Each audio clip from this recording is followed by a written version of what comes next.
नमस्कार प्रिय विद्यार्थियों। हम पंचतंत्र के अपरीक्षित कारक की लोक व्यवहार ज्ञान शून्य मूर्ख पंडित चतुष्टय कथा पढ़ रहे थे।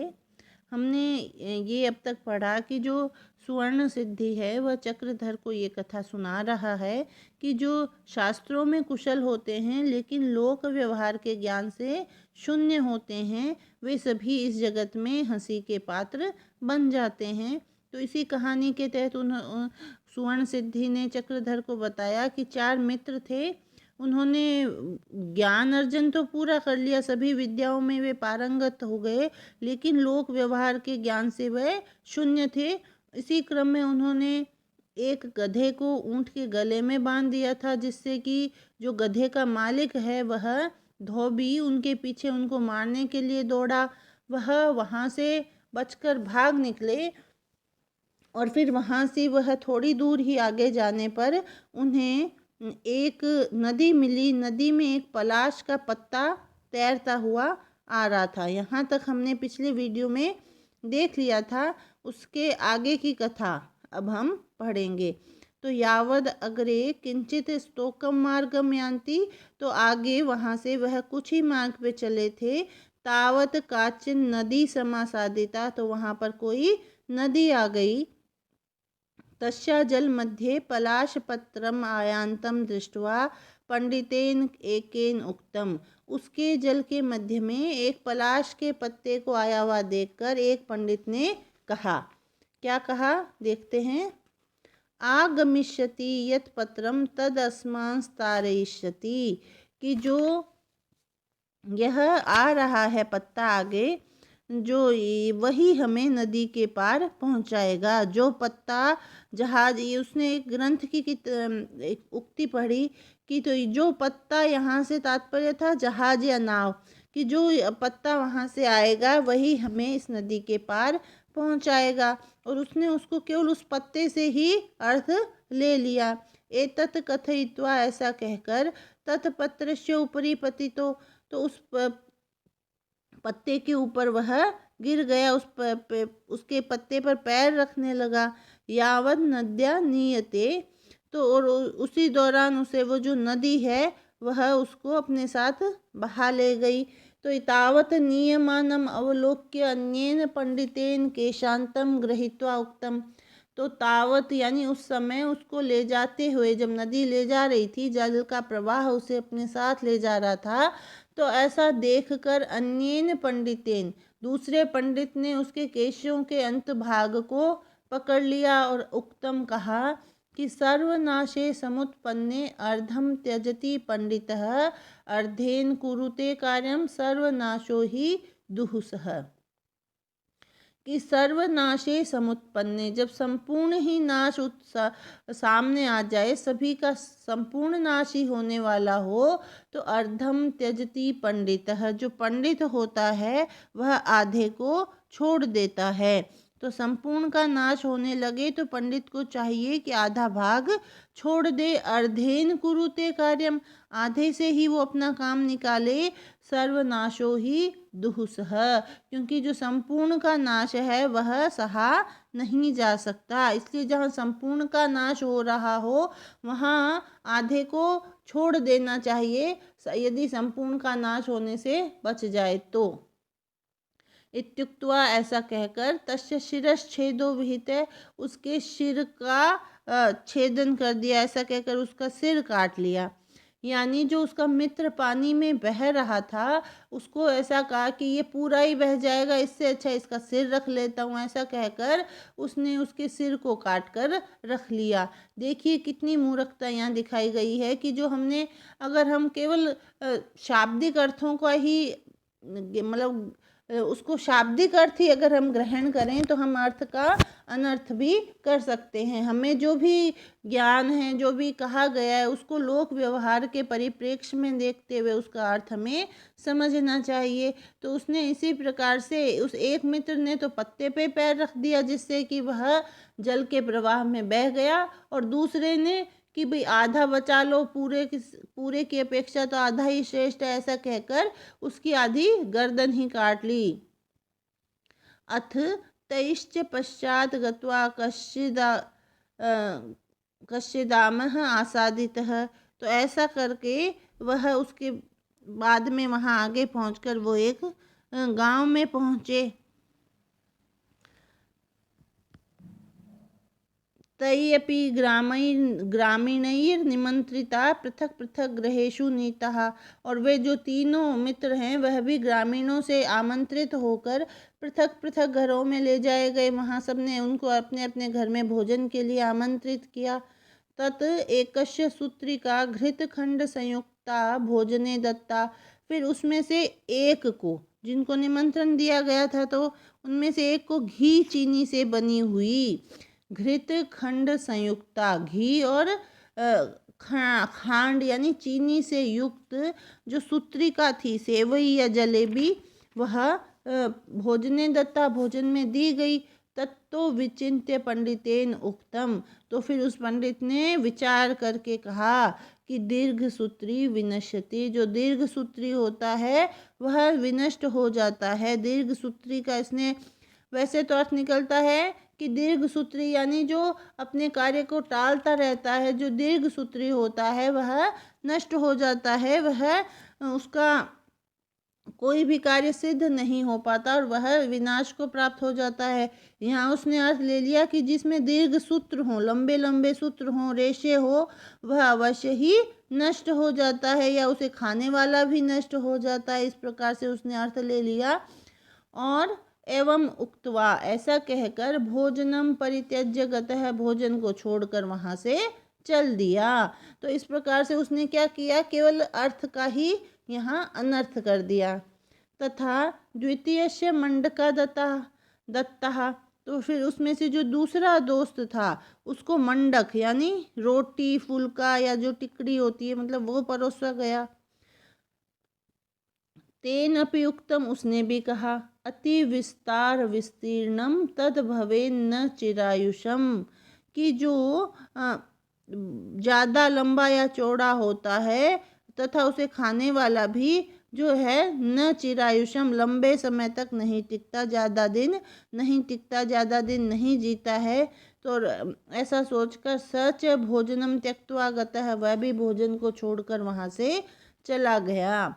अथ, इसके पश्चात तृतीयस्य वटिका भोजनम दत्तम, तीसरे को भी वटिका यानी बड़ा टाइप, मक्खन बड़ा, दाल का बड़ा या कचौड़ी या इस प्रकार से बाटी भोजन में दी गई।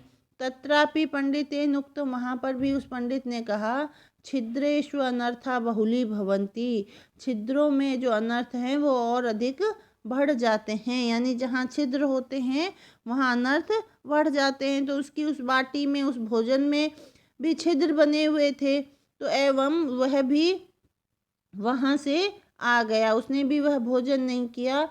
एवं इस प्रकार से ते त्रयो अपि पंडितः, वह तीनों ही पंडित क्षुत क्षाम कंठः, भूख और प्यास से व्याकुल होकर, लोकैर हस्यमानः, लोगों के द्वारा हंसी के पात्र बनकर, ततः स्थानात स्वदेशम गतः, उस स्थान से अपने स्वदेश को, अपने देश को गतः चले गए। यानी इस कथा से हमें क्या जानकारी मिल रही है, क्या सीखने को मिल रहा है कि जब तक हम ज्ञान को व्यापक परिप्रेक्ष्य में नहीं देखते हैं, केवल शाब्दिक ही अर्थ नहीं लेते हैं, उसके दूसरे भी जैसे लाक्षणिक हैं और जो व्यंजना से अर्थ निकलते हैं उनको अगर हम ग्रहण नहीं करते हैं तो हम अर्थ का अनर्थ भी कर देते हैं। जिस प्रकार से ये जो चारों मित्र थे, इन्होंने ज्ञान तो बहुत प्राप्त किया, उन्होंने सभी ग्रंथ भी पढ़े, लेकिन उस ग्रंथ का जो क्या अभिप्राय है, जो वो कहना चाहता है, उसको वो समझ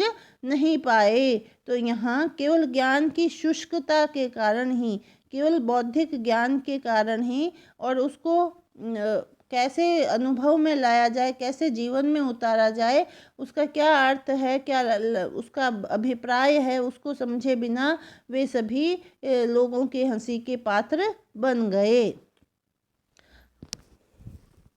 अथ सुवर्ण सिद्धि रहा, इसके पश्चात सुवर्ण सिद्धि ने अपने मित्र को, जो चक्रधर को कथा सुना रहा है, उसने कहा, यत् त्वं लोक व्यवहारम अजानन् मया वार्यमाणो अपि न स्थितः ततः तत् ईदृशीम अवस्थामुपगत है कि क्योंकि तुमने लोक व्यवहार को अजानन न जानते हुए मया वार्यमाणो अपि मेरे द्वारा रोके जाने पर भी न स्थितः तुम नहीं रुके, तत् ईदृशीम अवस्थाम उपगतः इसलिए तुम ऐसी अवस्था को प्राप्त हुए हो। अतो अहम ब्रवीमि इसलिए मैं कहता हूँ, अपि शास्त्रेषु कुशलः इति कि शास्त्रों में कुशल होने पर भी लोक व्यवहार के ज्ञान से शून्य होने के कारण वे ब्राह्मण मित्र इस संसार में हंसी के पात्र बन गए।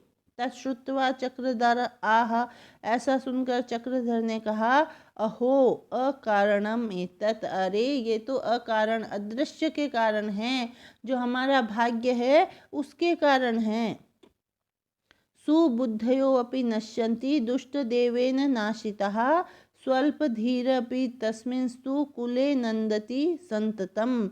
तो अब ये कह रहे हैं कि दुष्ट देवेन नाशिता दुर्भाग्य के द्वारा नष्ट किया गया, सुबुद्धयो अपि नश्यन्ति श्रेष्ठ बुद्धि वाला मनुष्य भी नश्यन्ति नष्ट हो जाता है, नाश को प्राप्त हो जाता है। लेकिन स्वल्प धीर अपि लेकिन जो कम बुद्धि वाला है वह भी अगर सौभाग्य है, सौभाग्य के द्वारा रक्षित है, तो उसी जगत में कुले नंदति संततम अपनी संतानों के साथ वह आनंद को उठाता है, आनंद का उपभोग करता है। तो ये सब अदृष्ट के कारण होता है। नाश और समृद्धि दोनों ही संसार में बड़े बड़े बुद्धिमान भी देव की प्रतिकूलता से नष्ट हो जाते हैं, और जो स्वल्प बुद्धि भी होते हैं वह देव की अनुकूलता से निरंतर आनंद को प्राप्त करते हैं, अपने संतानों के साथ नंदती आनंद को प्राप्त करते हैं। उक्तम च और कहा भी गया है, अरक्षितम तिष्ठति देवरक्षितम सुरक्षितम देवहतम विनश्यति जीवत्यनाथो अपि वने विसर्जितः कृत प्रयत्नो अपि गृहे न जीवति। देव रक्षितम देव के द्वारा भाग्य के द्वारा रक्षा किया गया, अरक्षित भी तिष्ठति बच जाता है, जी जाता है। तो अरक्षित प्राणी भी देव से रक्षित होकर जीता है, और सुरक्षितम सुरक्षित भी जो प्राणी है वह देव हतम विनश्यति देव की प्रतिकूलता से नष्ट हो जाता है। जीवति अनाथो अपि वने विसर्जितः वन में छोड़ा गया अनाथ भी जीवित हो जाता है, जीवित रह जाता है। और कृत प्रयत्नों अपि और प्रयत्न किया हुआ भी जो मनुष्य है वो ग्रहे न जीवती घर में भी जीवित नहीं रह पाता है। तो यहाँ पर जो चक्रधर है वो कहना चाहता है कि ये सब भाग्य के कारण ही है। अगर भाग्य अच्छा हो, उसके अनुकूल हो व्यक्ति के, तो वो कहीं पर भी बच जाता है और जी जाता है और सभी आनंद का उपभोग करता है। लेकिन अगर देव ही प्रतिकूल हो तो मनुष्य घर में भी सुरक्षित नहीं रह पाता है, घर पे भी वह नष्ट हो जाता है। तथा च और भी शत बुद्धि ही शिरस्थोऽयं लंबते च सहस्रधि एक बुद्धिर अहम भद्रे क्रीडामि विमले जले। अब यहाँ पर ही वह कह रहा है कि और हे प्रिय देखो कि यह शत बुद्धि मत्स्य जो धीवर के सिर पर रखा हुआ है, शत बुद्धि शिरस्थोऽयं लंबते च सहस्रधि एक बुद्धिर अहम भद्रे क्रीडामि विमले जले। तो वो ये कह रहा है कि यह शत बुद्धि मत्स्य तो धीवर के सिर पर रखा हुआ है, और यह सहस्र बुद्धि मत्स्य धीवर के पीछे लटक रहा है। एक बुद्धिर अहम और हे भद्रे हे कल प्रिय देखो, एक बुद्धि अहम मैं एक बुद्धि मंडूक तो इस विमले जले इस विमल जल में स्वच्छ जल में आनंद कर रहा हूँ। तो जिसमें शत बुद्धि है वह सिर पे है उस धीवर के जो सहस्र बुद्धि है वह पीछे लटक रहा है, लेकिन मैं एक बुद्धि होने पर भी इस विमल जल में आनंद ले रहा हूँ। क्यों ले रहा हूँ? भाग्य के कारण। तो यहाँ जो चक्रधर है, भाग्य की अनुकूलता से सब कुछ सिद्ध हो जाता है, सब कहीं रक्षा हो जाती है, इसके बारे में कह रहा है। तो सुवर्ण सिद्धि आह, सुवर्ण सिद्धि ने कहा कथम एतत्, वह कैसे है? तो स आह, वह बोला। तो अब आगे चक्रधर उसकी कथा आगे सुनाएगा, शतबुद्ध्यादि मत्स्य कथा। तो यह कथा अब हम अगले वीडियो में देखेंगे। तब तक के लिए धन्यवाद।